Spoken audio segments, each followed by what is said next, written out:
ternyata ada namanya arsitek desa di mana potensinya bahkan lebih besar daripada arsitek kota. Kalau arsitek kota itu kan biasanya cuman ya umumnya kan kita tahu nih, desain rumah, desain yang seperti umum yang kita rasakan di perkuliahan juga sama Bang Udi. Tapi kalau arsitek desa kita ngomongin tentang desain yang berkelanjutan. Mari beropini di opini arsitek lainnya menjadikan pembangunan yang berkelanjutan yang pastinya bisa kita lihat sebagaimana mestinya yang ada di provinsi Aceh sekarang ini ya. Betul Tasya? Benar sekali Bang. Oke, ini kita langsung sambung saja gimana? Boleh. Oke, mungkin kita langsung sambung saja. Ini dia owner dari Design Studio atas nama Rifai S.A. Oke, kepada Abang Rifai kita mintain kesempatan ketersediaan untuk bisa dari sini. Oke.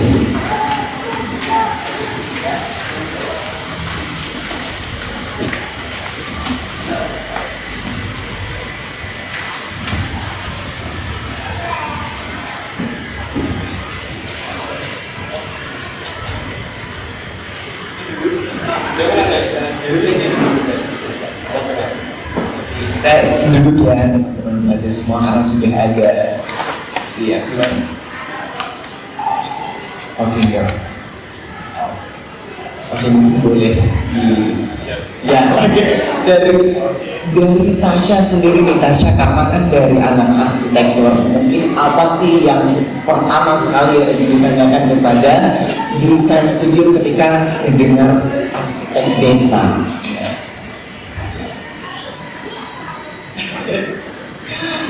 Oke, mungkin Abang Rifai dari Design Studio, kenapa hari ini dengan PD-nya kita duduk di sini, kita akan membahas tentang arsitek desa. Apa sih yang menarik dari arsitek desa? Saya juga bikin penasaran deh. Oke, boleh dijawab?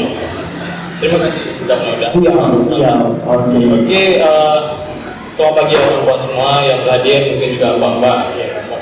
Oke, ada di bekerja juga mungkin apa namanya yang datang ke sini lah kayak gitu. Jadi aku perkenalkan diri dulu nih sama kita ngomong lebih jauh, kita ngomong santai. Perkenalkan, nama aku Yusuf Katami, aku founder dari Design Studio yang kantornya itu bertempatan di Nisu di sana. Di Nisu di mana? Tasya tahu? Di mana? Sana bukan orang Banda Aceh. Kampung siapa namanya? Tasya orang Banda Aceh. Nisu di mana Tasya? Ya, iya. Rumah dekat ini kan di belakangnya itu ada perumahan, dekat rumah antara. Jadi siap. sewa rumah profesi kan ada programnya, jadi sewa rumah. Oke, jadi kita ngomongin arsitek desa ya ini ya. Arsitek desa yang menarik ya. Sebelumnya aku pengen cerita sedikit kenapa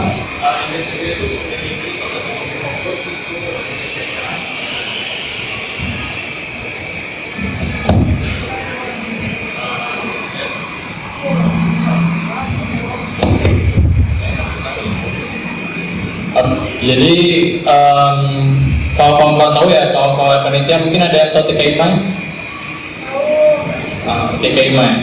Jadi mungkin Mas Anna belum tahu ya. Jadi TKIMA itu adalah temukan ilmiah mahasiswa arsitektur Indonesia.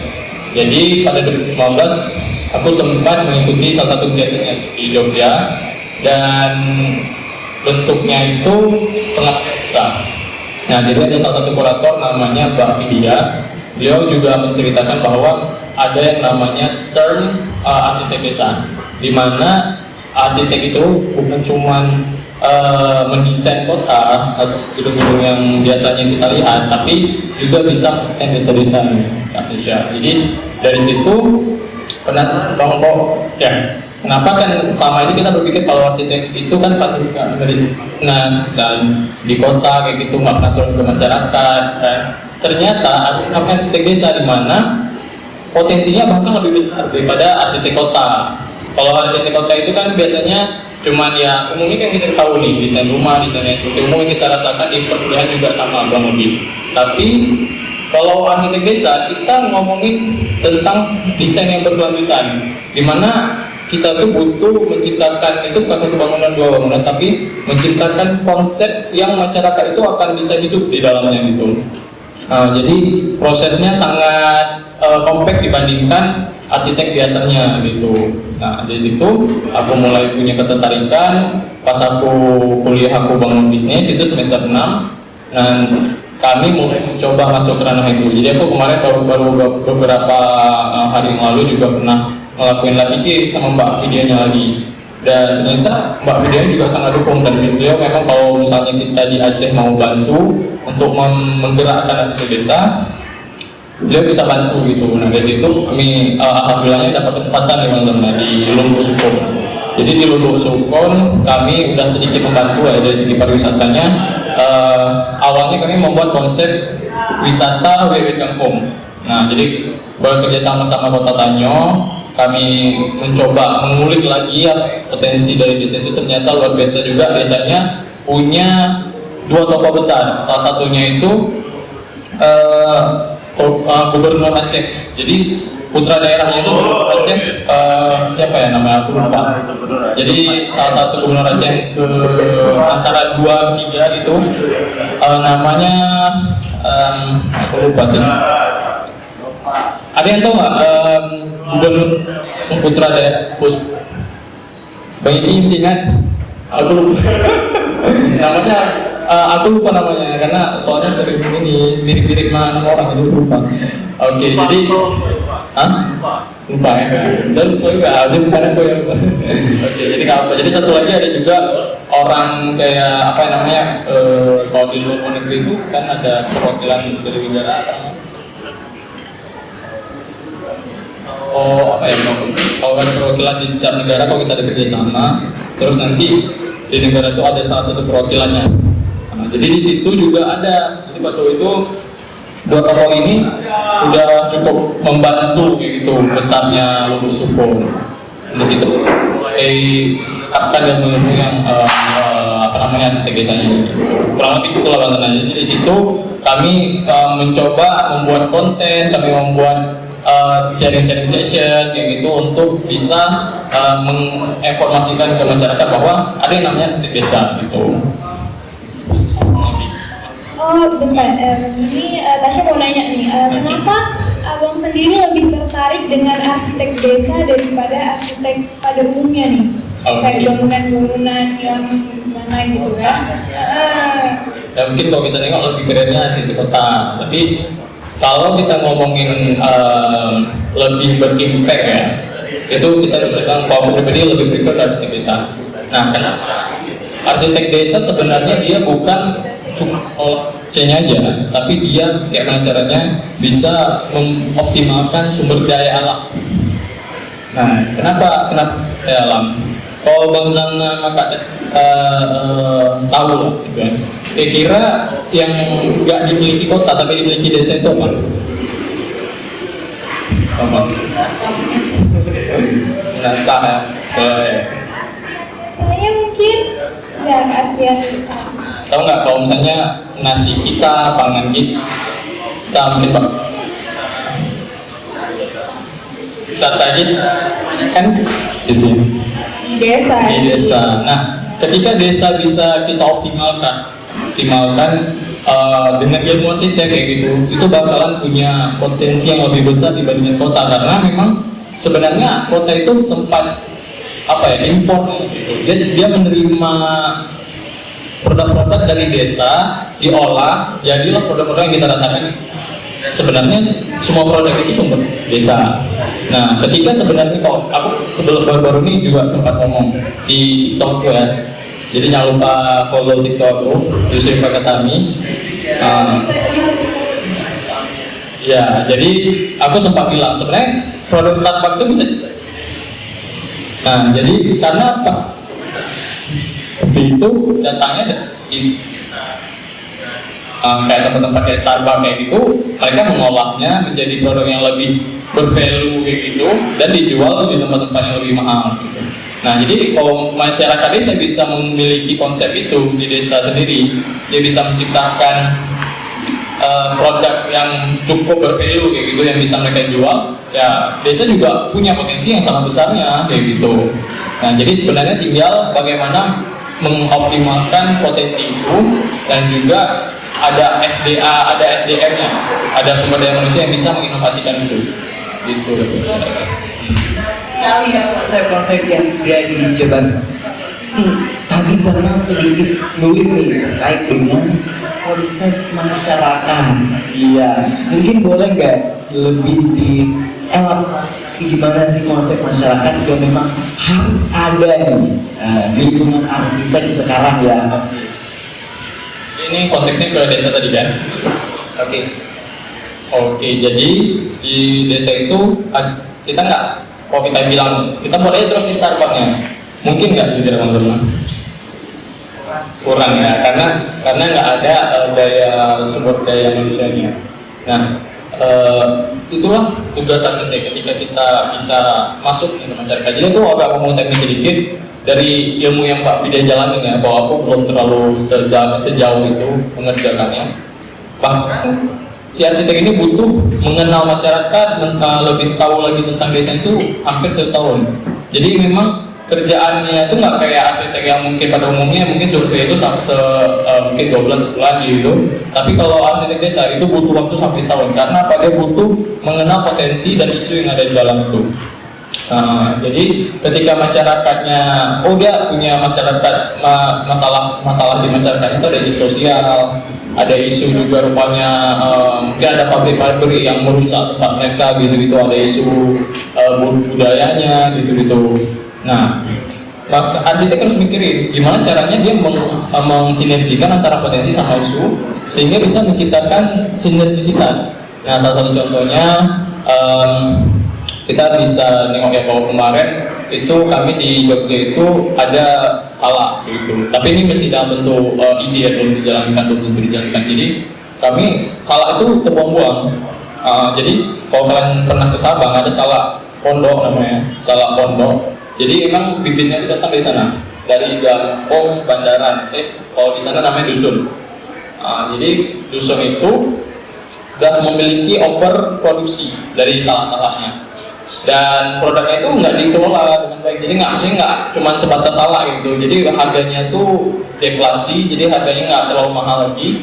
Mereka bingung kan, udah kayak dibuang-buang itu. Jadi kalau mau datang ambil lah, nggak penting nggak busuk gitu. Nah dari situ kan isu tuh, kita kayak mana caranya bisa menyelesaikan problem itu, dan juga potensi, sebenarnya itu potensi tapi jadi isu juga yang harus diselesaikan. Dari situ muncullah kayak produk-produk cemilan yang kami diberikan ide kalau bisa juga nanti diekspor keluar, bisa jadi produk-produk yang lain yang bisa tahan lebih lama lalu diekspor keluar gitu. Dan gimana caranya itu juga bisa jadi tempat wisata, jadi agrowisata. Nah, bisa petik, bisa ada kafenya, ada itu gitulah. Nah, jadi kita petakan di mana posisi tempat agrowisatanya tadi, di mana dipromosiin gitu. Nah, itulah salah satu bentuk upaya arsitek untuk bisa membantu desa itu. Dari sampai mana nih? Dari sampai sendiri kan bukan dari anak arsitek. Kayaknya ini udah dapat kan izin. Ya bentar lagi tuh. Bukan keluar dari pembahasan ya. Oke, gimana nih tanggapan dari? Menarik sekali ya tadi tentang arsitektur desa. Makanya selama ini kita tahu arsitek itu cuma bangunan-bangunan keren yang ada di kota-kota. Kita kan nggak melihat di desa-desa itu gimana gitu. Jadi penjelasan dari Bang Rifan menarik sekali. Jadi membuka wawasan kita bahwa desa-desa itu juga memiliki potensi yang besar gitu. Siap.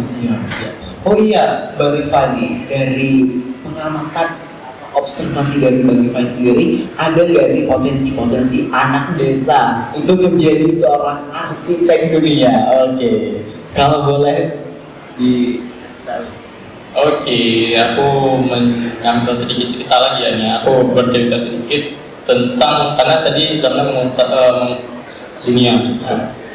Jadi sebenarnya arsitek desa ini luar biasa. Aku pengen menjelaskan lebih biasanya tuh gini. Jadi aku diskusi sama Mbak Vidya, beliau Jadi ceritanya dia tuh sempat kuliah di Leuven, ya Kian? Leuven, Belgia. Belgia. Jadi nanti kalian bisa follow Mbak Vidya. Bukan pergi ke Belgia. Jadi ke sana. Jadi dia jalan-jalan ke sana. Jadi lagi kuliah di satu daerah, terus dia jalan ke sana. Jadi ada desa kecil. Desa kecil itu ada 10 pemuda, dan 10 pemuda itu mengontrol konsumsi salmon seluruh dunia. Percaya nggak? Salmon. Seluruh dunia. Dia pemasok terbesar di dunia itu. Jadi 10 orang ini apa sih yang mereka lakukan gitu bisa sampai mengatur pasokan salmon seluruh dunia. Ternyata mereka menggabungkan ilmu teknologi dan juga sumber daya yang ada di dalam desa tersebut. Nah, jadi desa itu punya danaunya itu udah disinkronisasi dengan teknologi canggih yang membuat kayak salmon itu bisa hidup dari alam aslinya sampai ke proses dia bertelur, proses dia melahirkan anaknya kayak gitu, budidaya, sampai bisa di packaging gitu. Jadi memang udah teknologi semua dan nggak perlu banyak tenaga kerja lagi. Dan mereka itu kerjanya itu 7 bulannya itu kerja, 5 bulannya lagi itu jalan-jalan. Nah, jadi itu yang aku pengen cerita kalau potensi desa itu luar biasa. Walaupun dengan 10 orang aja, kalau kita punya sumber daya, kita punya keterampilan, kita bisa levelnya bisa dunia sebenarnya. Jadi nggak ada alasan gitu. Maksudnya udah ada bukti, udah diwujudkan kayak gitu sama sebagian orang kayak gitu, tinggal kita. Nah, ini hubungannya dengan di potensi kita kan, yang bisa jadi apakah anak-anak desa kita bisa arsitek apa enggak. Nah, ini penting, ini yang aku sekarang lagi upayakan yaitu Bang Zamna aja. Gimana caranya masyarakat ini lebih mengenal arsitek. Nah, ini karena si udah arsitek. Menurut Zamna, ketika Abang lulus jadi dari arsitek, apa dia jadi arsitek belum? Kan sulit. Kalau sudah dapat arsitek, bisa didapat arsitek. Apalagi nanti kalau misalkan ada sebuah bisnis, ada wadah, ada platform, lebih mudah orang mempercayai kredibilitas Abang sudah ada, karena sudah ada SR gitu. Oke deh, nah jadi itu udah betul. Jadi itu yang dipikirkan masyarakat umumnya zaman. Ternyata enggak. Ternyata arsitek itu enggak semudah itu menjadi arsitek. Jadi arsitek itu aku bisa kategorikan itu sama kayak kedokteran. Nah, jadi proses menjadi arsitek setelah kita kuliah 4 tahun, kita akan mengikuti proses sekolah profesi itu 1 tahun di BPAS, dan 2 tahun magang. Nah, jadi prosesnya itu cukup panjang. Kenapa? Sekarang arsitek itu akan menandatangani IMB, jadi izin membangun bangunan itu. Jadi sekarang kalau orang mau bangun bangunan itu nggak boleh lagi arsitek apa-apa, misalnya arsitek yang mungkin kayak abang sih lulusan arsitek, tapi memang harus sudah terverifikasi sebagai AR. Jadi bukan SR segi, tapi di depan namanya itu ada AR. Nah, jadi kita kalau mau jadi jadi arsitek yang betulan itu butuh tahu dulu kayak gitu. Kenapa kita pengen kita mau melewati semua proses itu, karena kebanyakan anak arsitek nggak jadi arsitek belajarnya. Nah, jadi kalau kita ada mengetahui bahwa arsitek itu penting, kita memberitahukan bahwa impact-nya besar tentang arsitek desa. Aku juga ngomongin tentang interior untuk difabel kayak gitu. Dan kalau mereka merasa, tuh luar biasa kayak gitu manfaatnya, aku senang nih dengan ini. Nah, disitulah mungkin aku yakin akan muncul arsitek yang levelnya dunia gitu.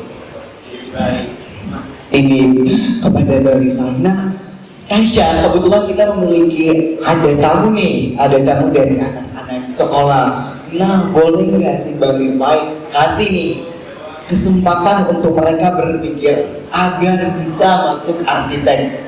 Udah aja dah. Enggak kayak gini. Kalau misalkan nanti ada tantangan, bagaimana sih cara yang betul atau yang benar dalam menyikapi perkuliahan yang ada di arsitek? Mungkin ini informasi yang penting juga buat Tasya sekaligus untuk adik-adik yang sudah ada di sini. Oke, boleh ya. Oke, dari sekolah Pak ya. Oke, mungkin untuk adik-adik yang di sisi sebelah kanan yang sedang nengok-nengok barang-barang, kecil suara di sana. Jadi menjadi arsitek sebenarnya menjadi konseptor. Menjadi arsitek itu kalau dibilangnya kita biasanya kalau di arsitek itu kita selalu lead gitu kan, selalu menjadi orang yang terkuat di proyek bangunan, proyek ada satu sektor yang memang nggak semua sektor kita pimpin, tapi memang kebanyakan arsitek. Kenapa? Karena sebenarnya yang dijual dari itu daya pikir kita, daya mengkonsepkan kita, daya kita menyelesaikan masalah gitu. Nah, jadi ketika kita di kampus, kita menjadi arsitek, kita udah tahu ya, pertama kita udah yakinnya orang ini tertarik dengan arsitek, udah minat, ada passion gitu. Nah, gimana cara melewati tantangan? Kalau menurutku ya akan mudah.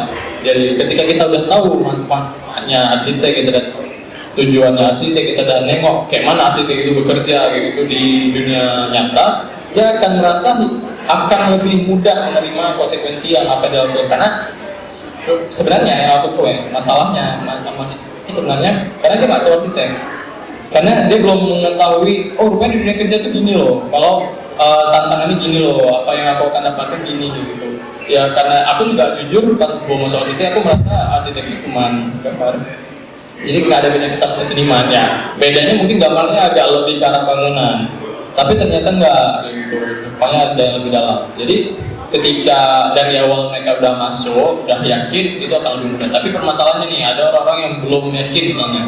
Kawan-kawan aku banyak, itu ada yang sekarang udah buka kafe, habis itu udah ada yang penyanyi gitu-gitu, apalagi ya kerja yang lain, ya lebih banyak ke bidang-bidang itu gitulah.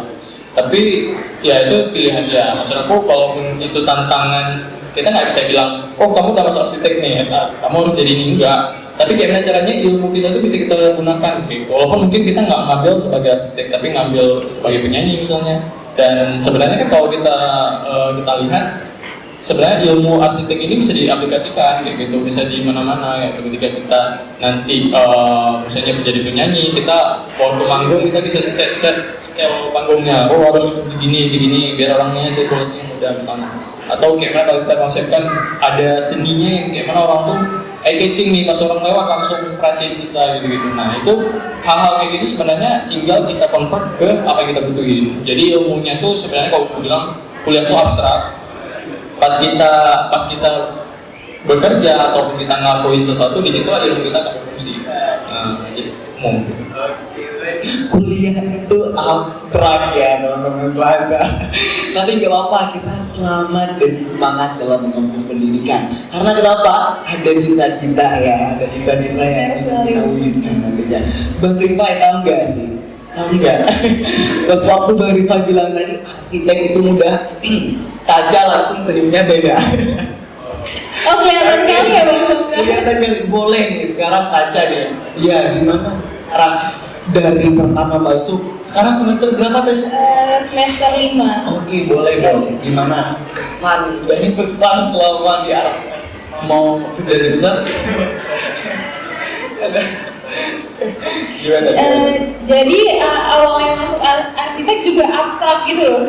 Jadi sebelum masuk udah abstrak, pas masuk arsitek juga abstrak gitu. Masya Allah, masih abstrak sampai sekarang. Sampai sekarang masih abstrak gitu.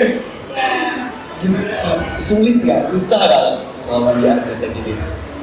Sebenarnya sulit-sulit, mudah juga ya. Mudahnya karena di arsitek itu walaupun banyak tugas, tapi tugasnya itu menyenangkan.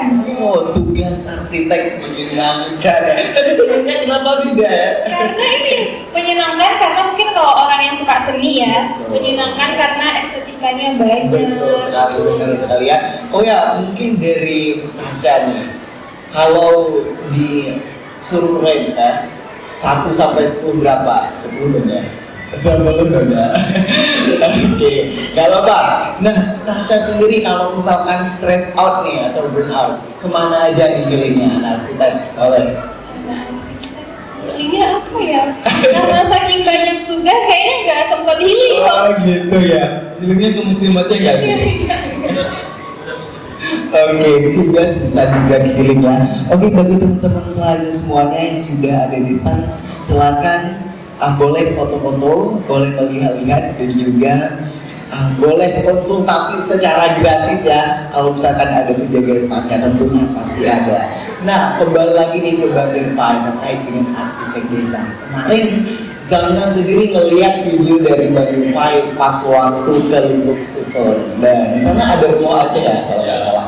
Boleh nggak sih dijelaskan rumah Aceh dari segi arsiteknya? Nah, mungkin menarik nih dari Zamna dan Tasya dan teman-teman semuanya. Nah, jadi sebelumnya kalau aku ditanya, aku selalu akan membawa cerita masa lalu dulu ya kan. Jadi sebenarnya Bang Zamna, beda arsitek desa dengan arsitektur desa. Apa beda? Kalau arsitek ininya apa orangnya, kalau arsitektur bangunannya, ya benar kan Mas? Betul banget. Jadi kalau kita masuk ke konsep bahwa arsitektur desa itu ada orang yang memang mendal arsitektur desa kayak bangunan rumah Aceh gitu-gitu. Tapi kalau arsitektur desa dia bagaimana kayak tadi Abang bilang tentang bagaimana mengelola suatu tempat mengkonsep.